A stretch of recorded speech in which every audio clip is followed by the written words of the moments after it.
Қайырлы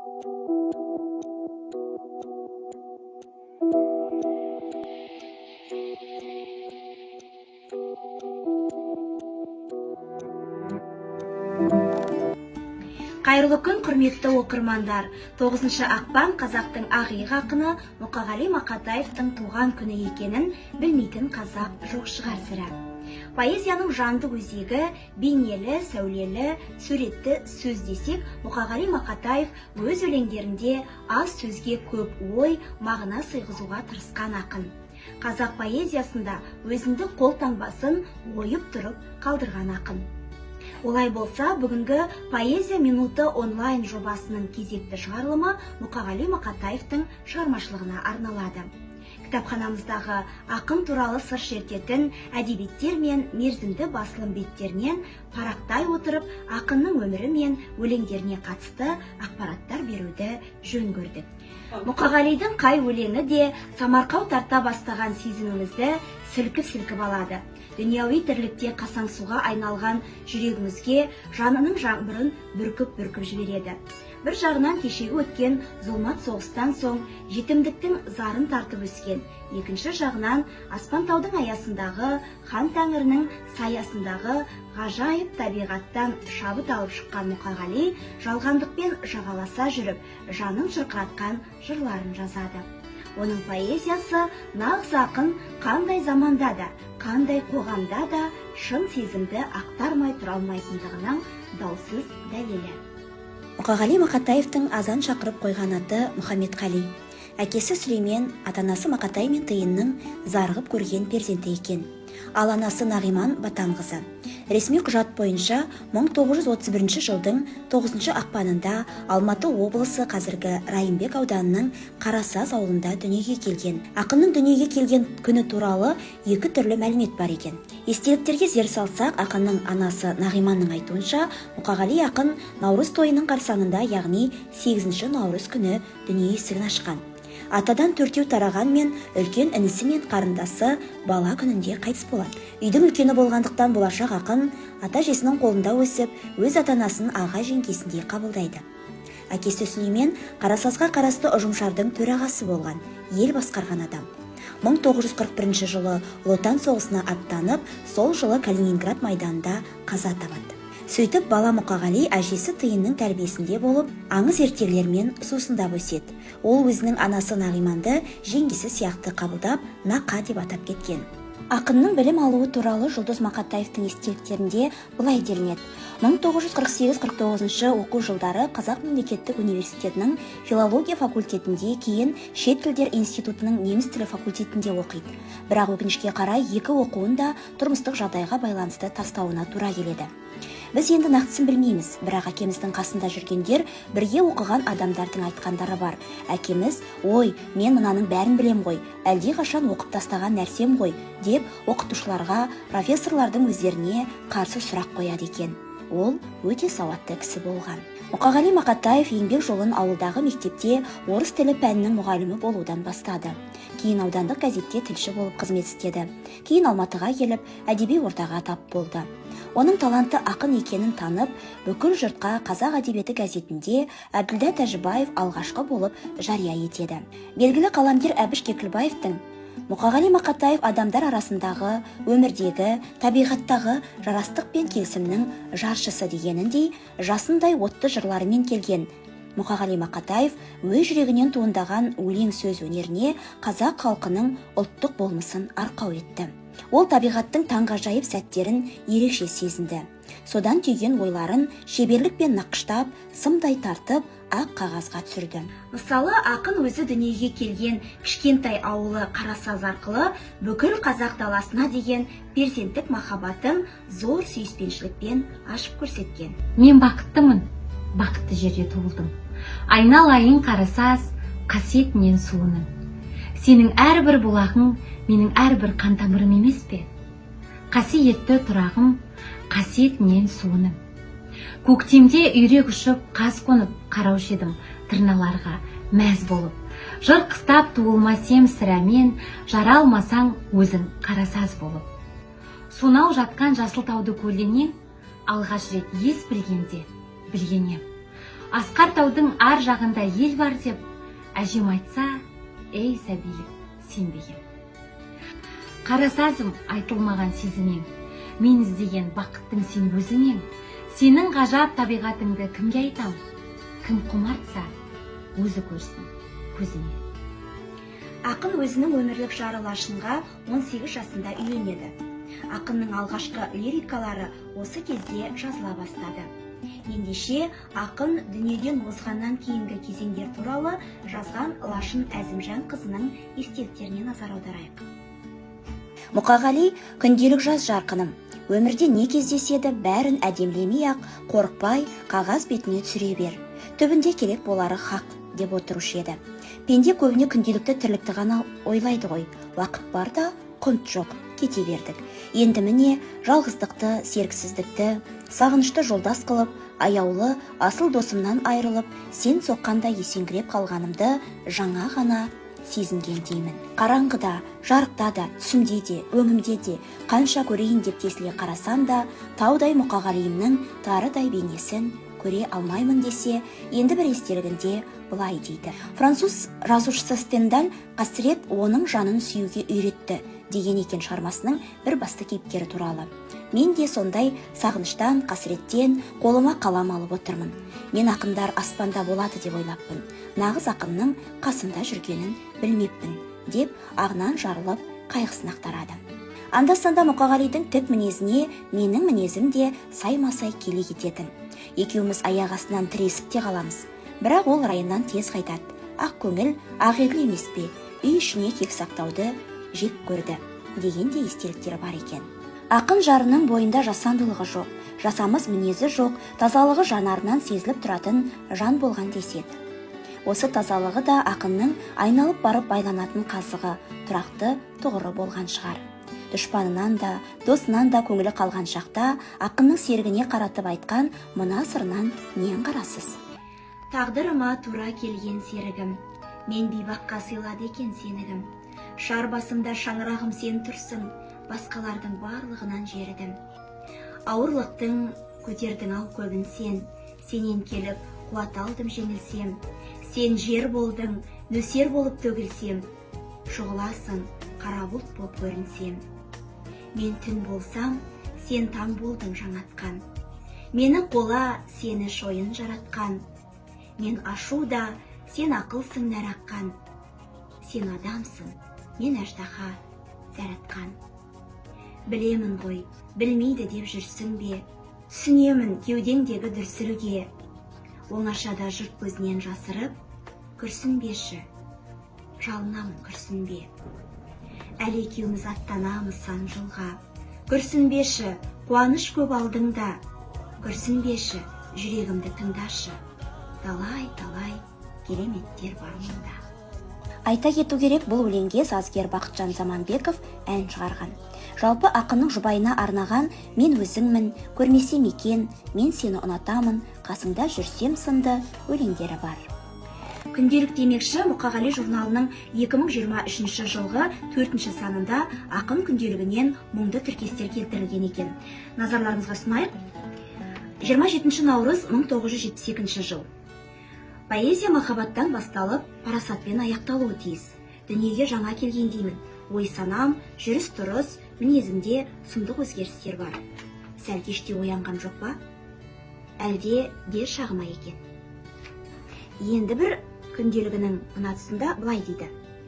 Ақын адамның бүкіл өмірі, оның бүкіл творчествосының лейтмотиві. Себебі өз жүрегінің құпиясы, өз өмірінің күйініш-сүйінішін лирикалық кейіпкері арқылы ма, басқа арқылы ма, әйтеуір ағынан жарылып, нанымды түрде айталмаған ақынның басқа жүрекке жол тауып, басқа ғұмырды зерттеуіне, оның жан дүниесінің бұлтарыс-қалтарысын ашуға шамасы келмек емес. Ақын жүрегінің жауы да, жанашыры да өзі. 1972 жыл 17 сәуір. Ей қалам ұстаған қаламдас, бауыр қарындастарым, халықты ұмытпаңдар, халықсыз күндерім қараң. Оны сүйемін деп байбалам салмаңдар, оған тек ғашық бола біліңдер. 1973 жыл 22 ақпан. Мен кейде дүмбілездердің әдебиетке қандай жолмен келгенін, кімнің бақшасында өскенін, кімнің қанаты астында қатайғанын, оның қамқоры кім екенін, бүкіл кезген жолын зерттегім келеді. Әттең, уақытым жоқ. Бұлай бола беруі мүмкін де емес. Түптің түбінде бәрінің де ақыры болады. Шыда, күт. 1975 жыл 26 қаңтар. Сонымен достар, менің бүкіл жазғаным бар жоғы бір ғана бүтін поэма. Адамның өмірі мен өлімі, қасіреті мен қуанышы туралы поэма. Егер нанбасаңдар, барлық өлеңімді жинап, бір жинаққа топтастырып көріңдерші. Естеріңде болсын, әр өлеңім өз орнында тұрсын, яғни жылына және бойына қарай. Сонан соң көз алмай оқыңдар. Сюжетіне көңіл аудармай қоюларыңа болады. Ал композициясы мен архитектоникасына зер салыңдаршы. Егер мені содан таппасаңдар, онда ақын болмағаным. 1976 жыл 14 ақпан. Әттең, ауруым болмаса, биылғы жыл мен үшін жаман басталмады. Өмірдастан таңдалым 15.000 тиражбен шықты. Аса жаман емес. Мазмұны, тақырыбы мені қанағаттандырады. Бұдан 10-12 жыл бұрынғы жазғандарымның жаңа дүниеде оқылғаны қуантады. Бәрі орнында. 1976 жыл 28 ақпан. Ақынның тағдыры оңай болған жоқ. Алдымен оның тұңғыш қызы Ләззат қайтыс болады. Кейін 1951 жылы дүниеге келген Майгүл атты қызы 1962 жылы мотоцикл қағып көз жұмады. Оның қыздарына арнаған өлеңдері қазақ әдебиетінің классикалық туындыларының қатарында тұр. Майгүлге арнап ақын ол өмірге келгенде көктем еді. Түсіме енді аппары қызым менің, қайтсем сенің құтылам елесіңнен деген жолдармен басталатын жырларын жазған. Ол өмірге келгенде көктем еді. Жер гүлін, көктен нұрын төккен еді. Саялатып, сал-самал өпкен еді, сол өмірге несіне өкпеледі. Сол өмірге несіне өкпеледі. Ал өмір оны сыртқа теппеп еді. Қайғырмаймын, жырым ғой жазылмаған. Күрсінткені болмаса текке мені. Күрсіндіріп кетті ғой текке мені. Қойшы тәйірі осынау ит өмірге, текке келіп адамдар текке өледі. Дей алмаймын, өмірге ол өкпеледі. Жер астына жем керек түзден кейін, жүздер өтіп өмірден жүз келмейме. Қойшы тәйірі даланың раушаны, көктем дөсіп, осылай күзді өлмейме. Соғыс жылдарындағы ауыл өмірін, ауылдың қайғы қасіретін қазақта Мұқағалидай жеріне жеткізіп жырлаған ақын жоқ десем, мен қателеспеймін. Бұл ақын Тұманбай Молдағалиевтің сөзі. Иә, соғыс сұмдықтары ақын шығармашылығындағы басты тақырыптардың бірі еді. 1941 жыл ақпан, соғыс деген, менен сұра, соғыстың соңғы көктемі сынды өлеңдерінде ел басынан өткен ауыр күндер суреттеледі. Қайран шешем атты өлеңінде де сұрапыл жылдардың қатал тағдырына ұшыраған аналар жөнінде қайран біздің шешелер арды ойлаған, шілік шауып, ши орап, бау байлаған, жігіттерден айырылып қалмай қарап, қырман басып, егін сап, арбайдаған деп, олардың қажыр қайратына таңданады, мақтан тұтады. Абысындар атты өлеңінде де қазақ әйелдерінің тағдыры мен соғыс тақырыбын бір арнаға тоғыстырып жырлаған. Ақынның соғысқа деген қарғысынан туындаған өлеңінің бірі Қайран жеңгем өлеңі. Халық арасында кең тарап, баршаның көңілінде керемет жылы қимастық сезім тудырған, танымал да көркемдігі жоғары шығармаларының бірі.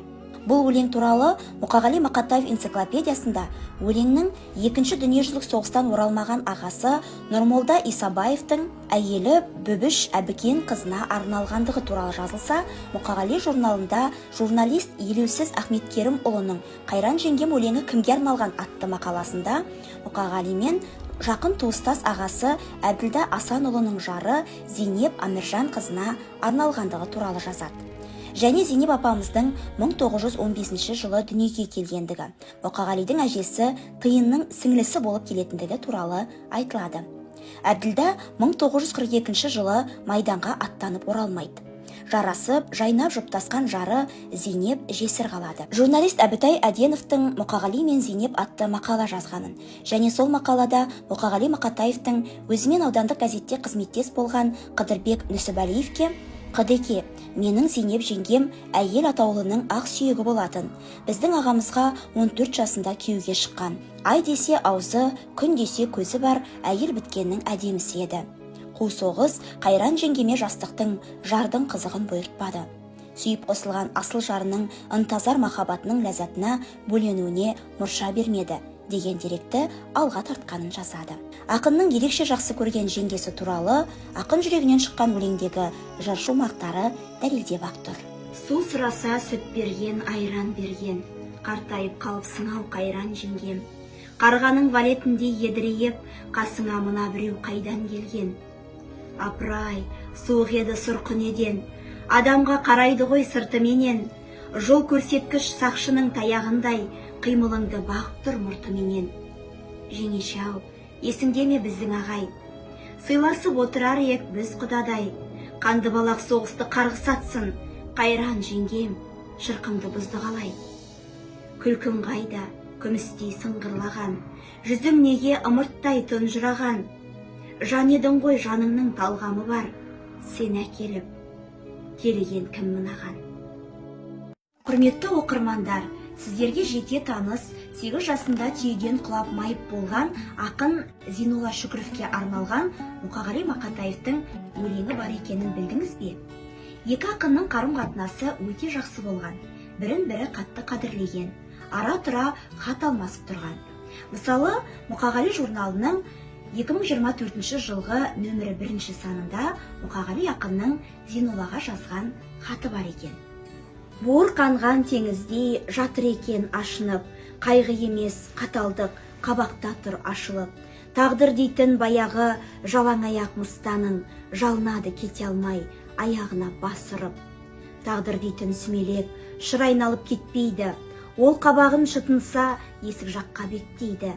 Табанында тағдырға ызғарменен қарайды, қарайды да аяйды, аяйды да теппейді. Дәл төріне қондырып, өмір дейтін жолдасын, екеу ара қақ бөлді, байлық бақыт олжасын. Қарамайды, қайтсын ол, оңай оспақ тағдырды, тағдырлардың тағдыры өзі тағдыр болғасын. Буырқанған теңіздей жатыр екен ашынып, атылады аспанға ақ көбігі шашылып.